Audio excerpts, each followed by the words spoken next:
First up today, if you're someone that helps with the family food shopping or even just like spending your pocket money, you may have noticed that some things have been gradually going up in price. So Emma Louise went to find out why. Most of us probably buy our food from a supermarket a bit like this. And although prices vary depending on what supermarket you choose, the cost of food items across all supermarkets has been rising. But how much have we seen the prices change? Well, today, I'm going to do my food shopping with someone who knows all about it. BBC correspondent Coletta Smith. Hi, Louise. Nice to see you. So prices went mad a couple of years ago. They calmed down a bit, but over the last few months, food prices have gone up again, and I think you're going to be surprised by what we find in here. OK, let's go.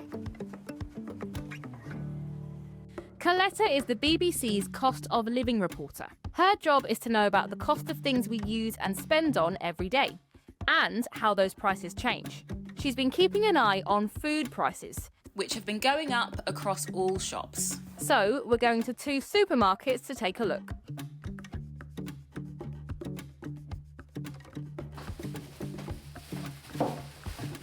OK, so we've bought some key things. What's next? Let's unpack, do some maths, and see how much it all costs. Okay. Why have you chosen these items? Well, these are fairly basic items that most people would find in their fridge, in their cupboards at home, and it's to show what's happening to those basic prices. How much of this have cost, say, last year compared to now? So I did the exact same shop that we went to the first store and bought those exact same 5 items a year ago, and it cost me £6.58. Today, it cost us £7.47. And then the second shop that we did would have cost around £13.93 this time last year, and today it cost us £14.59. So it's about £1.50 difference overall. Now that might not sound huge, but if your parents are doing a shop like this, or even a bigger shop every week, those small increases really add up. And why are prices going up? Well, 3 years ago, when the war in Ukraine began, we saw food prices jump up loads because we couldn't get access to a lot of key ingredients like sunflower oil and wheat that were grown in that area. Things calmed down a little, but within the last few months, we've seen a big increase, and that's because companies, shops, producers have all had to pay their workers more since the start of April. That's good for the workers that have more money in their pockets, but the shops are passing it on to us as customers.